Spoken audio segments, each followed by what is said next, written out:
Han preguntado antes ustedes si no había santas madres. Y entonces ahora vamos a empezar con las santas escritoras, pero que empiezan a partir de aquí, del segundo milenio. Hay una figura colosal que no conocemos de nada ni queremos conocer. Porque si lo hubiéramos querido conocer, nos hubiera dado un poquito de curiosidad. Ese hecho, iba a decir, no sé, cosa extraña, inesperada, que tuvo Benedicto XVI, de hacerla de repente doctora de la Iglesia Universal, junto con San Juan de Ávila. Santa Hildegarda, era una mujer alemana, de familia noble, que desde los 3 años tiene experiencias místicas y que escribe a San Bernardo para consultarle sobre ellas incluso. El santo le contesta una carta y le dice: mire, eso no me interesa a mí. Usted lo que tiene que tener son virtudes. Así le contestó San Bernardo. No haga caso de eso. Yo no sé si serán verdad o mentira, ni me importa. Usted ejercite las virtudes y déjese de más. Bueno, pues Santa Hildegarda fue profetisa. ¿Es la santa de la Eucaristía? No. Voy a decir de lo que es. Santa Hildegarda es la santa de todo, porque sabía de todo. Era una mujer, en lo profano, escribe de las propiedades de las hierbas, escribe de medicina, escribe de astrología, escribe de dragones, de todo lo que se puede imaginar. Pero, sobre todo, tiene, y yo cada vez pienso que más que Benedicto XVI la hizo doctora por eso, sin que nadie se lo pidiera ni lo esperara, no porque era alemana, sino porque tiene unas profecías impresionantes sobre la Iglesia. Y ahí lo dejo, como se dice ahora. Otra. Cuando quieran y puedan las leen, las profecías. Y ha sido elevada a doctora. Con lo cual, que si es doctora, no hay que minusvalorar sus profecías. Y la hizo Benedicto XVI. Y ahí lo dejo. Bueno, pues Santa Matilde de Magdeburgo o de Helfta, que de las dos maneras se la nombra. Es una cisterciense, aunque otros dicen que no saben si es benedictina, porque entonces la reforma... Ya saben que la reforma cisterciense, o sea, los cistercienses son una reforma de los benedictinos. San Bernardo es de los primeros que entran los cistercienses y un día que apenas ha entrado va a su pueblo y se lleva 30 muchachos detrás de él. Bueno, pues Santa Matilde de Magdeburgo primero fue beguina. Las beguinas eran beatas, que vivían por su cuenta como monjas. Eso ha durado hasta la mitad, hasta el primer tercio del siglo XX aproximadamente, Y escribió muchas profecías. Y luego otra Matilde, que es Matilde de Hackenborg. Esta es, he dicho antes de Helfta, la de Magdeburgo es de Magdeburgo, la de Hackenborg es la que también se llama de Helfta, y es una de las pioneras en la devoción al corazón de Jesús. Esta otra Matilde, estas viven en el siglo XIII ya, siglo XIII, y luego otra que con razón es llamada la Grande, Santa Gertrudis la Grande. Todas son alemanas, las tres son alemanas, Esta tiene una vida mística extraordinaria y unos escritos maravillosos. Y también es una gran teóloga de la espiritualidad litúrgica. Después hay una santaza que hemos celebrado hace pocos días, patrona de Europa, Santa Brígida de Suecia.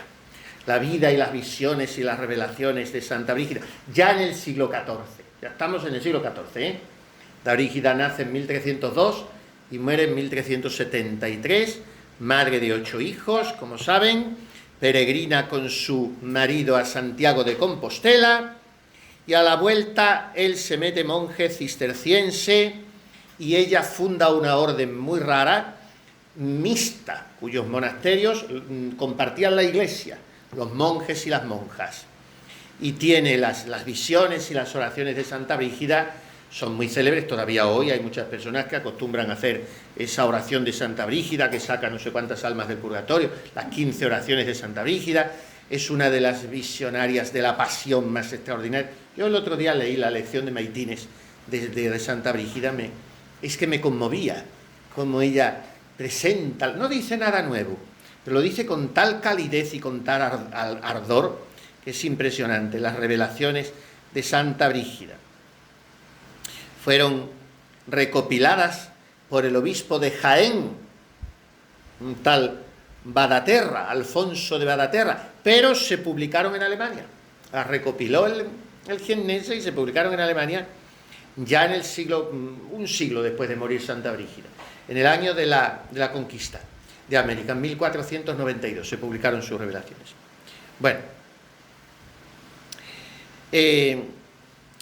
la escuela de San Víctor, esta no la voy a comentar, tiene los grandes representantes, son Hugo de San Víctor, otro gran teólogo, Ricardo de San Víctor y Adán de San Víctor, pero esto no puedo detenerme. Vamos a la escuela cartujana con San Bruno. Ven que es un muestreo muy rápido, ya lo he anunciado esta mañana y muy somero, pero por lo menos que nos suene y lo tengamos ahí todo y sepamos quién son esta gente.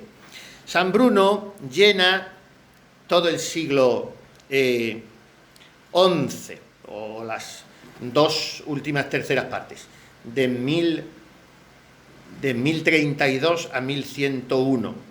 Nació en Colonia, también en Alemania, y fundó los cartujos, pero al mismo tiempo pasó como con San Bernardo. Eran gente que fundaban unas vidas recogidísimas, solitarísimas, silenciosísimas, y ellos no dejaban de viajar porque les llamaban los papas para consultas, para pacificar reyes, para evitar guerras. En fin, tenía una influencia en Europa tremenda esta gente. Y tuvo muchos cartujos al principio, autores espirituales, Guido I, Guido II, Hugo de Balma, pero el que más nos interesa de todos es el llamado el cartujano, que es Ludolfo de Sajonia. Ludolfo de Sajonia primero fue dominico y después quería más soledad y se fue cartujo, y en la Cartuja escribió su celebérrima Vida de Cristo, otra obra que, como les decía antes, de Fray Luis de Granada, ha sido leída por todos los santos, manejada por todos, hasta el siglo XIX. Y hoy ni sabemos nada de la vida de Cristo. Santa Teresa lo leía muchísimo. Los cartujanos le llamaban, en el sentido de que eran varios tomos. Y entonces se le llamaban los cartujanos. Pero eran muy leídos. San Ignacio de Loyola, en parte, se convirtió por el cartujano, y por el Kempis, y por la leyenda dorada, que les he dicho esta mañana. Los grandes libros que se leían entonces. Hoy no los conocemos, ni los tenemos siquiera. Y son los libros que han hecho a los santos. Y nos vamos detrás de autorcitos de ayer por la tarde y de estas publicaciones.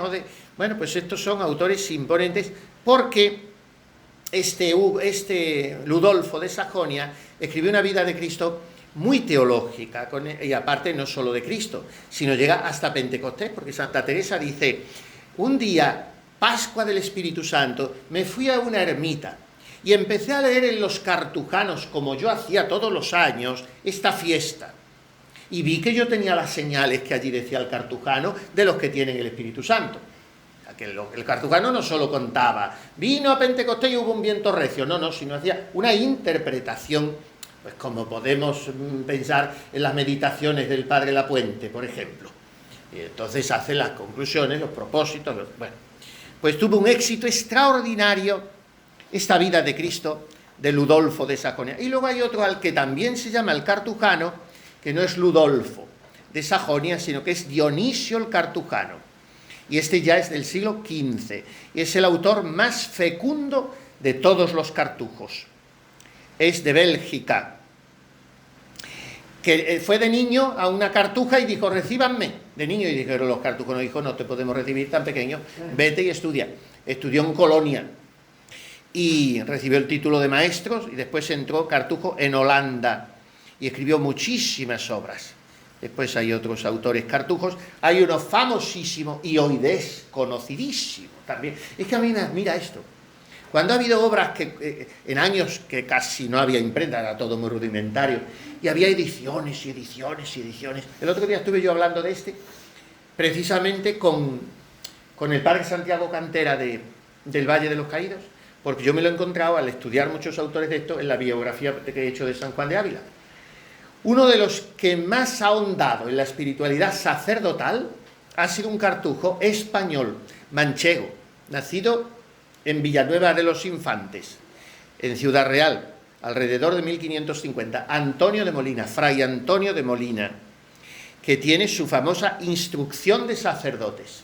Fue cartujo en Miraflores, la cartuja de Miraflores, y murió en olor de santidad en 1612. Pero lo mismo que se ha apagado el eco de su obra, se ha apagado el olor de su santidad. Ni nadie se acuerda de Antonio de Molina, ni creo que haya ediciones desde hace muchísimas décadas de esta obra, que es de las primerísimas en la espiritualidad sacerdotal mundial de todos los tiempos.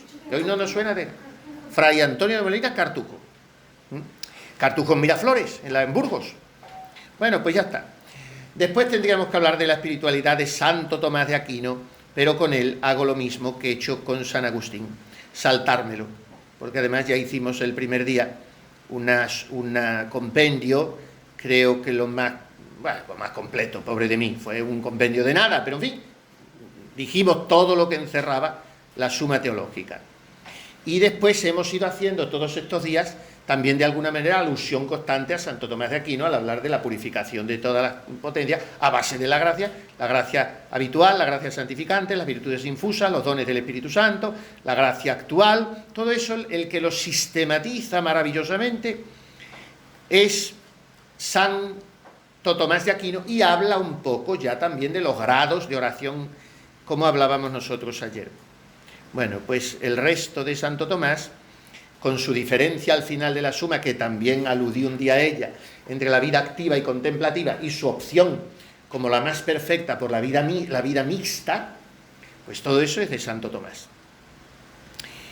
Tiene también, lo toma todas estas cosas el de San Agustín, pero lo sistematiza mucho mejor, lo de las visiones, que también aludí ayer, la doctrina sobre el éxtasis, también es el primero que la pone, las gracias gratis date, que también hemos aludido a ella, los estados de perfección.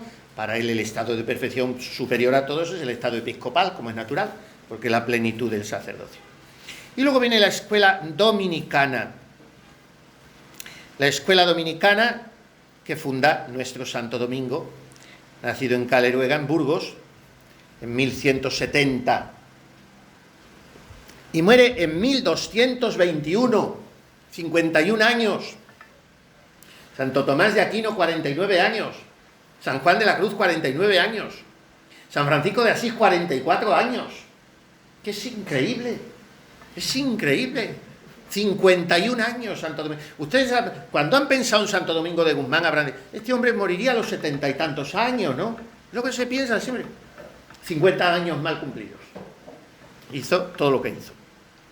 No vamos a contar la vida de Santo Domingo, solo vamos a recordar, porque lo sabemos, que él se sintió espoleado a defender la fe frente a la herejía albigense, que era la que contaminaba entonces Europa. El inmediato sucesor suyo en el generalato de la orden fue el beato Jordán de Sajonia, que murió poco después que él, en realidad, 16 años después, 1237, y que es una figura también muy notoria. Y después hay otros muchos que no voy a citar, pero en fin, la figura más grande de todas en la orden dominica y en la sabiduría teológica de la Iglesia. El número 1 de los sabios de la Iglesia, ahora me voy a contradecir de todo lo que he dicho, ni es San Agustín, ni es Santo Tomás de Aquino. El número 1 de los sabios de la Iglesia es San Alberto Magno. ¿Por qué? Bueno, fue Santo Tomás de Aquino muchísimo más sabio que él, pero, cuidado, porque en el Evangelio nos dice nuestro Señor, no puede ser un discípulo mayor que su maestro. Y Santo Tomás fue discípulo de San Alberto Magno. En Colonia le enseñó, y le enseñó sobre todo con su humildad. ¿Dónde habéis aprendido tanto, maestro Alberto? Le dijo un día Tomás, se cuenta esto entre las anécdotas de la vida de los santos. Y el otro se cayó, le tomó un poquito de la manga del hábito, tiró de él, como que le siguiera, y le llevó a su celda. Y en su celda, colgado un crucifijo, hizo así. Esa fue la respuesta. Aquí he aprendido todo lo que te estoy enseñando. Jacobo de la Vorágine, que hemos citado esta mañana, que es el autor de la leyenda áurea, de la leyenda dorada, era dominico. Me han preguntado de qué siglo era, y yo no he sabido contestar si del 13 o del 14. He dicho del 13 o el 14, me parece haber dicho. Bueno, pues es del 13, murió en 1298. Y la leyenda áurea, que era en realidad lo que ustedes me preguntaban, se publica alrededor, porque no se sabe bien, alrededor de 1260. El éxito fue prodigioso. Cuando les he dicho esta mañana que era lo que leía muchísimo San Ignacio, bueno, algunas se han quedado un poco así, porque a mí se me ha olvidado, francamente, se me ha olvidado decir que al mismo tiempo que leyenda se dice la misma palabra en latín que en español, nada más que en latín con G, en español con Y, pero se lee, si pronunciamos el latín a la italiana, yo lo pronuncio a la italiana, ustedes a la española. Por cierto, la Salve Regina la fusilan criminalmente. No hay derecho a eso. Y la cantan estrepitosamente mal. No, la Salve Regina hay que arreglarla esta noche. Eso no se puede consentir. Vamos, los pueblos, los fideos que hacen las viejas, son Montserrat Caballé al lado de casa con ustedes la Salve. Es increíble. Pero qué manera de patalear la Salve. Eso no se lo consiento, hay que arreglarlo. Bueno, pues entonces yo pronuncio a la italiana, que es como le gustaba a Pío XII. Entonces leyenda se dice igual. Leyenda áurea, una cosa áurea es dorada, ¿no?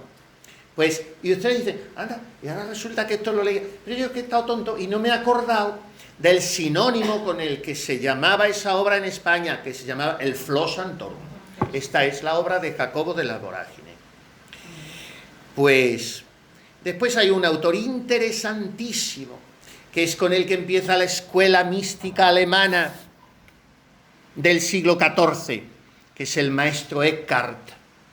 El maestro Eckhart es el iniciador de esa escuela de místicos dominicos, que son tres, y son tres gigantes, a los que también San Juan de la Cruz cita mucho. A Eckhart no lo cita, y al último tampoco lo sé si lo cita, pero a Taulero, Juan Taulero o Tauler y Enrique Susón son los tres dominicos que empiezan a sistematizar la mística en el tono que luego va a seguir San Juan de la Cruz.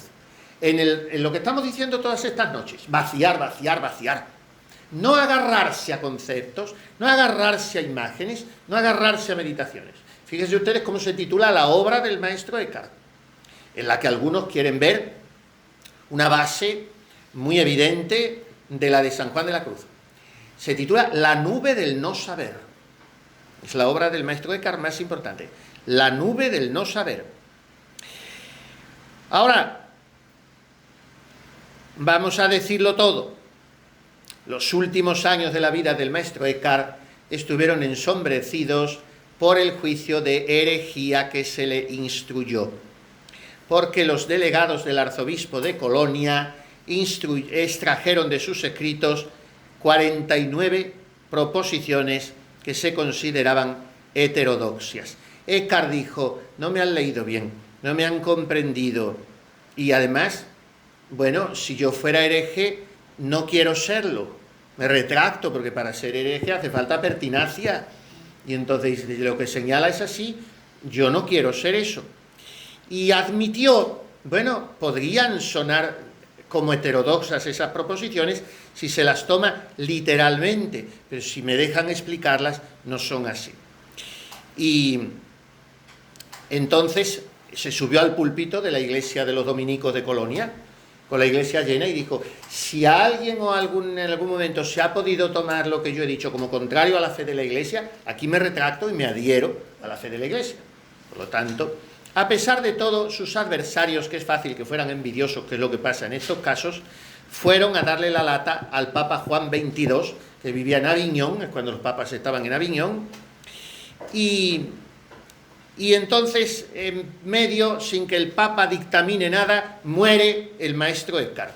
Maestro se llamaba en el sentido de que era como el maestro Juan de Ávila, era casi como decir doctor. Estaba el bachiller, el licenciado y el doctor, que es lo que tenemos hoy. Hoy no tenemos maestro. Pero entonces, casi o igual que doctor, era maestro. Por eso la orden de predicadores sigue teniendo el título de maestro, y el prior general no se llama prior ni padre ni superior general, se llama el maestro general, porque todos tienen que ser maestros para enseñar la teología. Bueno, pues entonces se muere Eckhart, y 2 años más tarde, como ya está muerto el hombre y Juan 22 está cansado de que los adversarios le den la lata, al final condena 28 proposiciones de Eckhart, de aquellas de las 49 que habían señalado, como heréticas. 17 como heréticas y 11 como temerarias y sospechosas de herejía. ¿Cuáles son estas afirmaciones? Voy a leer algunas. Nos transformamos totalmente en Dios y nos convertimos en Él de modo semejante a como en el sacramento el pan se convierte en el cuerpo de Cristo. Claro, es una proposición atrevida, pero no dice igual, no dice, la nuestra es una transustanciación, dice de modo semejante. Cuanto dice la Sagrada Escritura de Cristo, todo eso se verifica también en el hombre bueno y divino. En fin, todas las criaturas son una pura nada. No digo que sean un poco o algo, sino que son una pura nada. Díganme si no está la mismísima frase en San Juan de la Cruz, que la leímos anoche, y es doctor de la Iglesia. Entonces, a Eckhart se cebaron un poco con él. Es verdad que son proposiciones que podía haber limado un poquito, es verdad. Pero bueno, como para que sea hereje, y sin embargo así ha quedado, el pobre. Y es uno de los maestros espirituales más grandes. Y después Juan Taulero. Juan Taulero es el doctor iluminado. Es uno de los grandísimos maestros dominicos místicos, ya lo he dicho, no me detengo porque ya voy rápido. Tiene una influencia enorme en San Juan de la Cruz. Juan Taulero. Y después el beato, que este es beato, Enrique Susón. Este no era alemán como los otros dos, este era suizo. Y eran gente de vida santa. Bueno, este está beatificado, ya digo.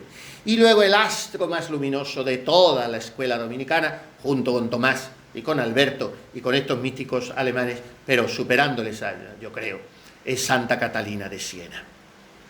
Catalina de Siena es una vida impresionante y una obra impresionante.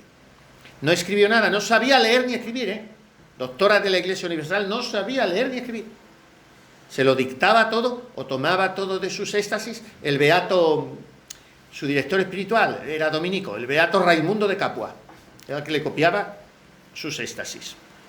Tiene los diálogos de Santa Catalina de Siena y ya digo, esto sería para otra figura magnífica como predicador sagrado, que está también en la base.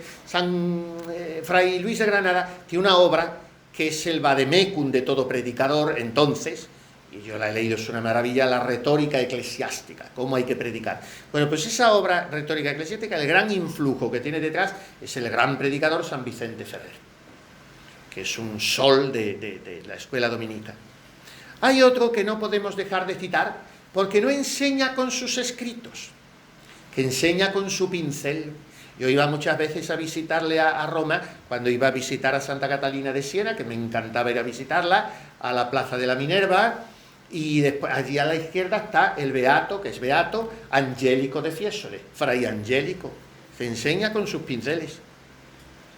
El predicador tan controvertido, tan fogoso, tan exaltado, Savonarola, también fue dominico. Y después la escuela franciscana, ya hemos hablado de ella. El gran adalid de la humanidad de Cristo, San Francisco de Asís. Características de su espiritualidad, además del amor apasionado a Cristo hombre, el amor a la dama pobreza, la humildad profundísima, la alegría espiritual, el amor a la naturaleza, la fraternidad. Otro inmenso franciscano que está diluido, desdibujado, por ser un santo tan popular, tan casamentero, tan encuentracosas, tan milagrero, pero que se nos olvida que San Antonio es doctor evangelicus, doctor evangélico, 35 años, y se acabó. Ahí se murió, con no sé cuántos centenares de sermones, y sin afeitarse en su vida porque era barbilampiño, San Antonio. Bueno, pues Alejandro de Alés, San Buenaventura. ¿Qué podemos decir de San Buenaventura? Un grandísimo especialista de San Buenaventura es Ratzinger. Lo estudió muchísimo y fue hecho cardenal. las obras espirituales de San Buenaventura son el Itinerarium Mentis ad Deum, el camino de la mente hacia Dios, el Incendio de amor, los soliloquios, las 6 alas del Serafín, la mística vid, otra mística franciscana increíble, también he ido yo a visitarla allí a Foligno, en Italia, Santa Ángela de Foligno, que después de viuda tiene una conversión enorme. Cuando vuelve una noche a su casa, empieza a despojarse de sus galas, era mundana y frívola, y ve a Cristo corriendo sangre delante de ella, y le dice aquello: yo no te he amado de broma. Los escritos de Santa Ángela, los éxtasis, son también maravillosos. El beato Raimundo Lulio, ese es nuestro, mallorquín. San Bernardino de Siena, ya he hablado de él. Santa Catalina de Bolonia, Santa Catalina de Génova, que es la que tiene el más hermoso tratado que existe sobre el purgatorio. Si ustedes quieren que se les pase el miedo del purgatorio hasta que le entren ganas de ir al purgatorio, lean el tratado de Santa Catalina de Génova, que lo pone como una cosa deseable, el purgatorio, precioso. Unas penitencias muy raras hacía de todas maneras, se comía moscas y cosas raras. Bueno, pues luego hay autores independientes de los siglos XIV y XV, como son Juan Ruiz Broek, el admirable, que tuvo una influencia tremenda en la mística de aquellos siglos y hasta el siglo XIX, porque fue el autor que más leía Sor Isabel de la Trinidad y el que más cita, Ruiz Broek, tanto que le copia. Cuando ustedes lean los últimos ejercicios espirituales de Laude en Glorie, el cielo en la tierra, esos tratados de Sor Isabel, párrafos enteros y días enteros, día sexto, ay, qué bonito lo que dice Sor Isabel, copiado entero de Ruiz Broek, entero. Bueno, pues Juan Gerson, el canciller de la Universidad de París, fue tan famoso y escribió cosas espirituales tan interesantes que se le adjudicó el Kempis. ¿Cómo llama nuestro padre San Ignacio al Kempis? El Gersoncito. Pues se le atribuye a este. Bueno, a Gerson tiene una doctrina mística también muy, muy extensa. Santa Juliana de Norwich, una mística que también va por su cuenta, muy rara, no conocemos muchas cosas de su vida, inglesa, pero a mí me encanta, toma una devoción tremenda, porque de Norwich con W, Norwich, de 1342 a 1413. Sabemos muy poco de ella, nada más que las narraciones de sus éxtasis que nos deja, y un día se le presenta a nuestro Señor. Era reclusa, esta no era monja de nada, era reclusa, vivía en su casa encerrada. Y se le presenta a nuestro Señor, le sonríe y le dice: all shall be well, and all shall be well, and all meaning of things shall be well. Eso ya me encanta, tengo una devoción a Santa Juliana de Norwich, porque eso significa todo acabará bien, todo terminará bien, toda clase de cosas rematarán bien, me dice nuestro Señor. Así que con la que está cayendo, yo me acuerdo todos los días de esa frase, todos los días, de Santa Juliana de Norwich. San Lorenzo Justiniano, y un autor que va también por libre, bueno, es canónigo de San Agustín, también alemán, es Tomás de Kempis, con su imitación de Cristo, de la que no vamos a decir nada. Bien, pues llegamos a la Edad Moderna y entramos en la escuela benedictina con Francisco García Jiménez de Cisneros, que no es el cardenal Cisneros, que es el autor del Ejercitatorio Espiritual que tanto leyó Santa Teresa. Cisneros, Ludovico Blosio, en fin, no vamos a citar el cardenal Bona, todos estos fueron benedictinos. El abad Rancé, que es el que reformó el cister y lo convirtió en la trapa, y don Próspero Guéranger, el gran liturgista del año cristiano, que leía Santa Teresita en las rodillas de su papá todas las noches, y que leo yo no en las rodillas de nadie, sino en mi sillón orejero también todas las noches, porque es un clásico que hay que leer, el año cristiano de don Guéranger. La escuela dominicana, ya en la Edad Moderna, el gran teólogo de Trento, español, Melchor Cano, Santa Catalina de Ricci, un dominico del cual hay un cuadro, y cuando se estudia a veces en la escuela San Juan de la Cruz, se pone el cuadro de este dominico, que era Fray Juan de la Cruz dominico, y que no tiene nada que ver con San Juan de la Cruz, pero otro autor espiritual. El padre Domingo de Baltanás, que fue muy amigo de San Juan de Ávila, vivió casi sus mismos años. Fray Bartolomé de Carranza, el gran arzobispo de Toledo, encerrado 20 años en la cárcel de la Inquisición en el castillo de Sant'Angelo en Roma. Le quiero muchísimo porque le interpreté, le encarné en el seminario. El proceso al arzobispo Carranza es una obra de don Joaquín Calvo Sotelo. Y el día de la Inmaculada en el seminario hacíamos una obra de teatro por todo lo grande. Un año el Divino Impaciente, otro la venganza de Don Mendo, otro la vida de Santo Tomás Moro. Y ese año hicimos el proceso al arzobispo Carranza, que fue mi menda lerenda. El arzobispo Carranza primero salía vestido de dominico, después de cardenal y después otra vez de dominico reducido a ello. Y en la cama, allí expiraba yo antes de aquello lleno y diciendo, hacía que se me leían todas las proposiciones semiheréticas que dicen que yo había dicho en un catecismo, que no era tampoco ningún hereje. Lo que pasa es que sufrió las envidias de Melchor Cano, que era dominico como él y quería ser obispo y no lo fue. Murió preconizado arzobispo de Canarias. Pero su correligionario Carranza llegó a primado de Toledo. Y Cano era un gran teólogo, pero era un hombre retorcido y cruel. Y se vengó de Carranza y le acusó. Carranza no era ningún hereje. Aunque lo mete don Marcelino Menéndez Pelayo en su historia de los heterodoxos españoles. Pero en fin, bueno, pues yo le quiero mucho. Será que le encarné y me lo tuve que estudiar y estuve 2 meses con Carranza y yo era Carranza y estaba metido en él. Bueno, pues ya está. Y Fray Luis de Granada. Fray Luis de Granada es el número 1, pero ya he hablado de él, no he hablado de él, porque no tendría que haber hablado todos estos 8 días de Fray Luis de Granada. Pero en fin, quería haber presentado incluso el Tratado de la Oración y Meditación. Luego hay otro coloso. Fray Luis de Granada fue a Portugal, ya lo he contado, y entonces el rey de Felipe II quería hacerle... entonces es cuando Portugal perteneció un tiempo a la corona española, y quería hacerle obispo de Évora. Y le llamó 3 veces a Granada. Y Granada le dijo a Felipe II que se pusiera como se pusiera, que no aceptaba la mitra. Y cuando le llamó ya la tercera vez, Felipe II le dijo, bueno, le llamó, le escribía, le mandaba, pues no es que se vieran, pero en fin. Y le dijo Granada, mire, quédese tranquila vuestra majestad, que le voy a dar un nombre mucho mejor que yo. Y entonces le dio el nombre de Fray Bartolomé de los Mártires, que es beato, y que ahora, ante mi sorpresa, va a ser canonizado en Portugal. No sé qué va a pasar, porque el Papa no va a venir a Portugal, no sé quién le va a canonizar. Canonizar, ya es beato. Claro, si no, no me sorprendería yo. Beato es de hace unos 20 y tantos años, de Juan Pablo II. Ha tardado mucho en ser beato. Pero ahora, el otro día leo una noticia, me la manda un cura y dice, ¿esto cómo puede ser? Digo, pues yo no lo sé cómo va a ser, pero si está canonizado en Portugal. Fray Bartolomé, pero vamos a pasar de eso. Bueno, sigo, otro grandísimo dominico, el predicador de Notre Dame de París, Lacordaire, el padre Lacordaire, extraordinario. Predicaba unos sermones que hacían tronar las naves de esa catedral que se ha venido abajo por el fuego. Y cuando volvía a su celda de dominica, como se iba a París detrás de él, tenía un exitazo imponente y tenía una oratoria increíble y convertía a las gentes. Entonces se encerraba en su celda y se arreaba una disciplina después de unos sermones de aquellos. Lacordaire.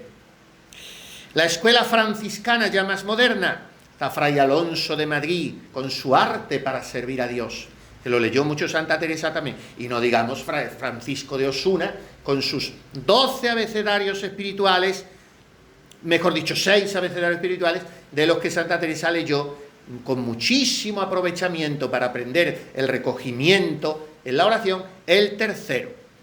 Bernardino de Laredo, también con su Subida del Monte Sión, es su obra, también le leyó mucho Santa Teresa.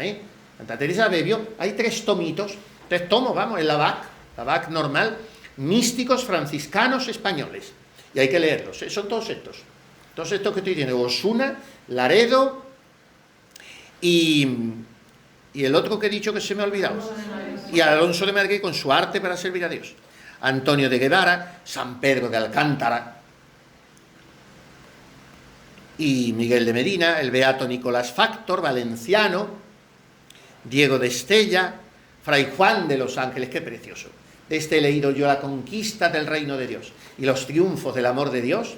Eso es bañarse en agua de rosas, porque además es un castellano precioso, porque es el siglo XVI. Si son ya del XVII, son más pesados. La venerable María de Ágreda, la metemos en la escuela franciscana porque era concepcionista franciscana, la autora de la mística Ciudad de Dios. Me consuela que, como de tantos he ido hablando, Estos días ahora no tengo más que nombrarlos. Y por fin la escuela agustiniana, con Santo Tomás de Villanueva, el santo arzobispo de Valencia, San Alonso de Orozco, uno de los grandes predicadores de España y de los grandes cantores de la Virgen, consejero y confesor de Felipe II, predicador real, el venerable Tomás de Jesús, y no digamos nada de nuestro incomparable Fray Luis de León, con su obra de los nombres de Cristo, autor del bellísimo prólogo a la primera edición de las obras de Santa Teresa que hizo él.